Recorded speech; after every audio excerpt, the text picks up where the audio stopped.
So what I am for is to strategically control the meeting of herbivore and plant so that the herbivore restarts this biomass accumulation activity.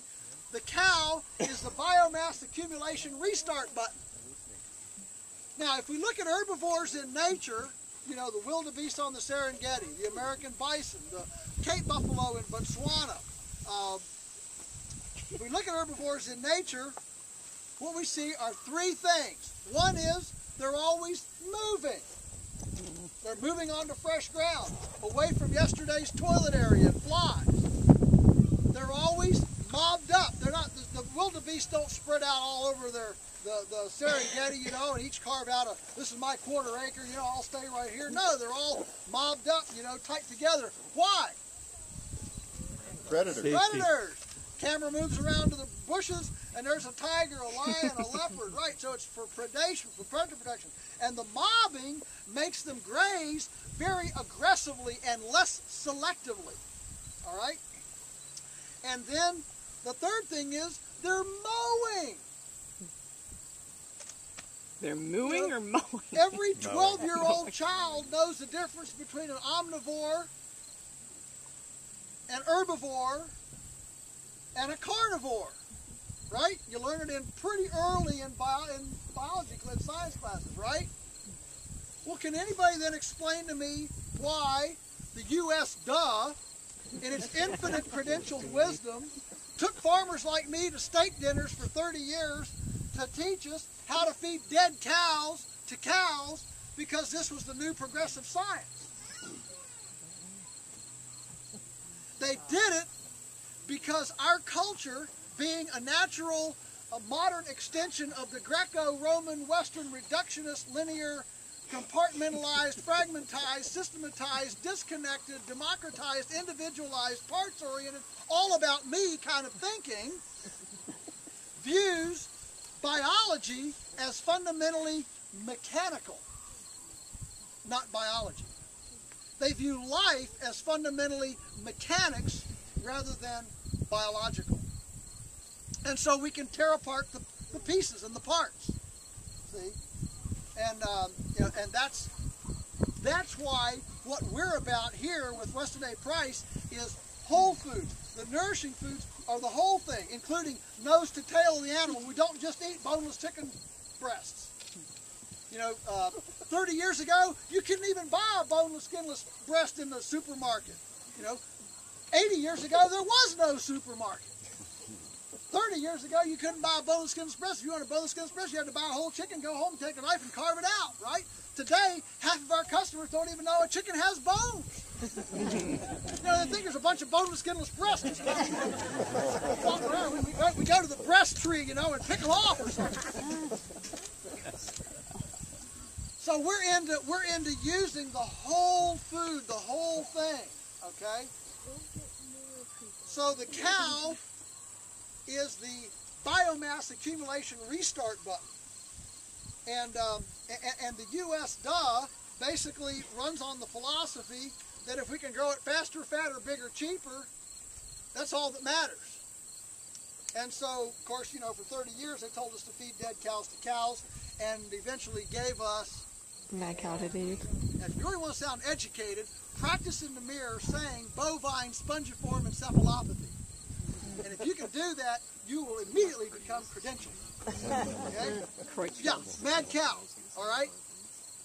I think it should give us all pause to realize that the USDA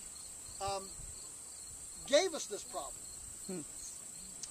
You know, the USDA gave us our type 2 diabetes and obesity problem when they decided to tell Americans what to eat when they published their first food pyramid. They told us to all eat grains, and they didn't differentiate between fermented grains, whole grains, or Triscuits. See, that's the problem. No whole foods, and there's no differentiation there. So anyway,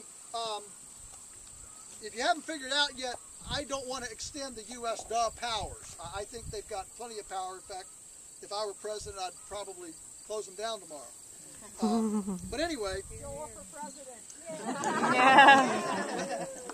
But anyway, again, we come to this. So how do we do this biomimicry? Moving, mobbing, mowing. How do we do it when the land is segmented? We don't have our big herds of buffalo. We don't have our wolves anymore.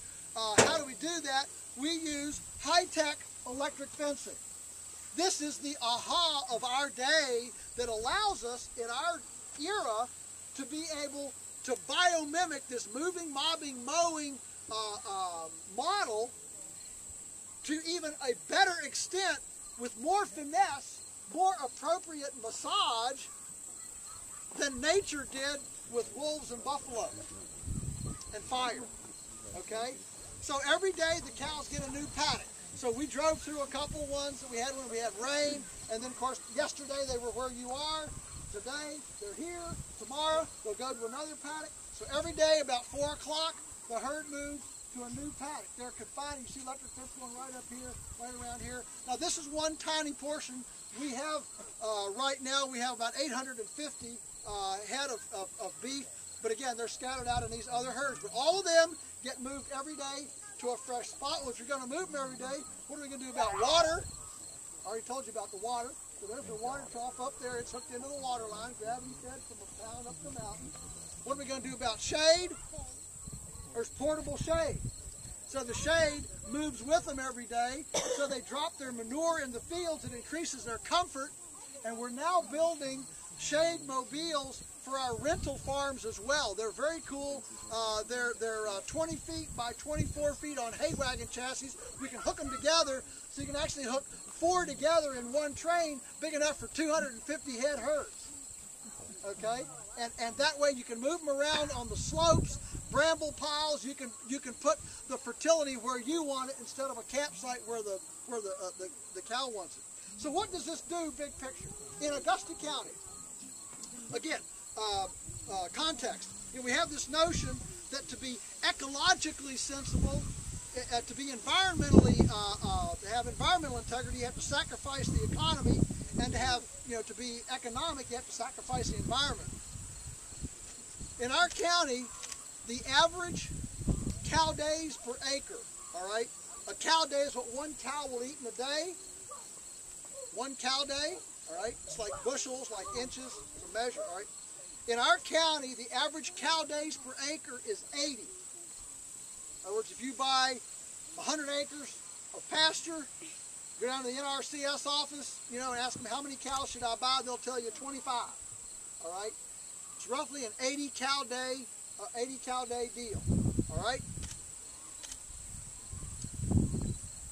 We average in the last 10 to 15 years, good years, bad years, doesn't matter, we average more than 400 cow days per acre. And we haven't bought a seed, we own no plow, no disc, and haven't bought a bag of chemical fertilizer in more than 50 years, and I told you what the farm looked like 50 years ago. These systems work. So when we talk, Tracy, about rural economic development, just imagine if every farm in this county went from 80 cow days to 400 cow days, what kind of economic development that would be. Knock your socks off, okay? Knock your socks off. And so these systems work, and